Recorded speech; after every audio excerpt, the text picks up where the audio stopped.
আসসালামু আলাইকুম। আশা করছি যে যেখানে আছেন আল্লাহর রহমতে ভালো আছেন। আমিও ভালো আছি। আমরা তো সজনে শাক রান্না খেয়েছি বা সজনে শাকের ভাজি খেয়েছি। অনেকে কিন্তু আমরা সজনে শাকের বড়া খাইনি। আজকে আমি আপনাদেরকে খুব সহজে সজনে শাকের বড়া বানিয়ে দেখাবো। আর সজনে শাকের বড়া শরীরের জন্য কিন্তু অনেক উপকারী। সজনে শাকের বড়াটা ভালো লাগলে লাইক, কমেন্ট, শেয়ার করবেন। চ্যানেলটা সাবস্ক্রাইব করা না থাকলে প্লিজ চ্যানেলটা সাবস্ক্রাইব করবেন। আর ফেসবুক থেকে দেখলে পেজটি ফলো করে রাখবেন। এটা হচ্ছে সজনে শাক। আমি সজনে শাকটাকে এভাবে এখন বেছে নিচ্ছি। আপনারা চাইলে একটা একটা করে বেছে নিতে পারেন। আর আমি কিভাবে বাছছি দেখেই বুঝতে পারছেন। আমি সজনে শাকের পাতাগুলাকে এভাবে হাত দিয়ে টেনে টেনে নিচ্ছি আর ডাঁটাগুলাকে আলাদা করে দিচ্ছি। আমি সজনে শাকগুলাকে এভাবে বেছে নিলাম।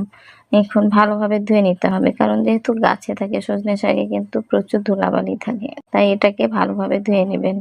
আমি এভাবে হাত দিয়ে নেড়ে চেড়ে ধুয়ে নিচ্ছি। আমি এভাবে ধুয়ে পানিটা চেপে চেপে একটা পাত্রে উঠে রাখবো। আমি এখানে কিন্তু পরিমাণ মতো নিয়েছি, আর আপনারা চাইলে একটা শাক দিয়ে ২-৩ ধরনের আইটেম করতে পারেন। আমি আবারও ধুয়ে নিচ্ছি। আমি এভাবে কিন্তু শাকটাকে ৩ বার ধুয়ে নিয়েছি। আপনারা যতক্ষণ দেখবেন যে বালি যায়নি ততক্ষণ ধুয়ে নেবেন। আর এরকম একটা ব্লেন্ডারের পটে নিয়ে নিলাম। আমি কিন্তু সবচেয়ে ছোট পটটাতে নিয়েছি। আর এটা নিয়ে নিচ্ছি মটরের ডাল। মটরের ডালটাকেও ভালোভাবে ধুয়ে নিচ্ছি। আর আমি মটরের ডালটাকে ৩ ঘন্টা ভিজিয়ে রেখেছিলাম। ভিজিয়ে নেওয়ার পরে আমি ধুয়ে নিয়েছি। এখন সজনে শাকটাকে ব্লেন্ড করে নিলাম। দেখেন কি সুন্দরই আমার ব্লেন্ড হয়ে গেছে। আমি একটা বাটিতে ঢেলে নিচ্ছি। আর অবশ্যই ব্লেন্ড করার সময় সামান্য একটু পানি দিবেন। এখন মটরের ডালটাকে আমি ব্লেন্ড করে নিব। আর মটরের ডালটাকে কিন্তু আমি বেশি পাতলা করব না। অর্ধেক থাকবে গোটার মতো। এখানে একটা মরিচ দিয়ে নিলাম, কাঁচা মরিচ, আর লবণ দিলাম স্বাদ মতো। আবারও ডালটাকে ব্লেন্ড করে নিচ্ছি। দেখেন আমার ডালটা ব্লেন্ড করার পরে কিন্তু এরকম হয়েছে। আমি এখন ডালটাকে ঢেলে নিচ্ছি। আপনারা যদি চান যে বেশি গোটা থাকবে তাহলে পরে অবশ্যই এভাবে করবেন। আর যদি মনে করেন যে আরেকটু মোলাম হতে হবে তাহলে অবশ্যই সামান্য পানি দিয়ে ব্লেন্ড করে নেবেন। আমি মেখে নামিয়ে নিলাম। দিয়ে দিচ্ছি আদা রসুন বাটা 1/2 চামচের কম, আর পেঁয়াজ দিলাম 1 কাপ। অবশ্যই পেঁয়াজটাকে একটু বেশি পরিমাণ দিবেন, তাহলে খেতে কিন্তু খুব ভালো লাগে। এখন ভালোভাবে হাত দিয়ে মাখিয়ে নিব। আর এভাবে সজনে শাকের বড়া বানাতে কিন্তু সময় লাগে না, খুব সহজে হয়ে যায়। খেতে কিন্তু খুব সুস্বাদু। আপনারা চাইলে এটা ভাত দিয়েও খেতে পারেন, আবার চায়ের সাথেও খেতে পারেন। চায়ের আড্ডায় এই বড়াটা ভালোই লাগে। চুলার উপর একটা ফ্রাই প্যান দিয়েছিলাম, দিয়ে দিলাম সরিষার তেল। তেলটা যখন গরম হয়ে আসবে তখন আমি বড়াগুলাকে দিয়ে দেব। তেলটা আমার গরম হয়ে এসছে, আমি এখন বড়া দিয়ে দিচ্ছি। আপনারা চাইলে কিন্তু এটা ডুবন্ত তেলেও ভাজতে পারেন। আমি কিন্তু মিডিয়াম তেলে ভাজছি।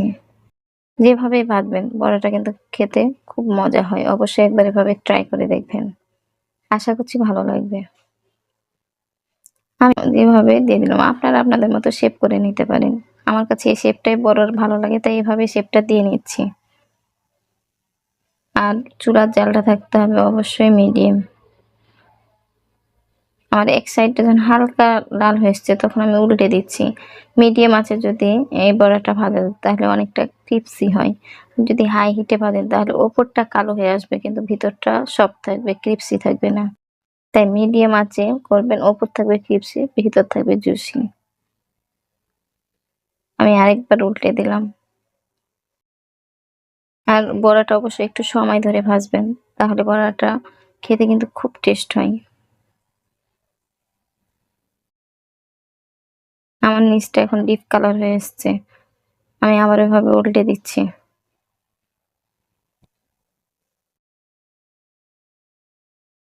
আমার বড়াগুলা ভাজা হয়ে গেছে, আমি এখন একটা প্লেটে উঠিয়ে নিলাম।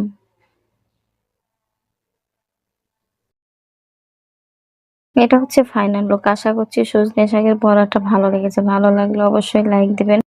লাইক দিতে ভুলবেন না। যারা চ্যানেলটা সাবস্ক্রাইব করেছেন তাদেরকে তো অসংখ্য ধন্যবাদ। যারা চ্যানেলটা সাবস্ক্রাইব করেননি প্লিজ চ্যানেলটা সাবস্ক্রাইব করেন। আপনার একটা সাবস্ক্রাইব আমার জন্য অনেক মূল্যবান। আর অবশ্যই কমেন্টে জানাবেন সজনে শাকের বড়াটা কেমন হয়েছে। আল্লাহ হাফেজ।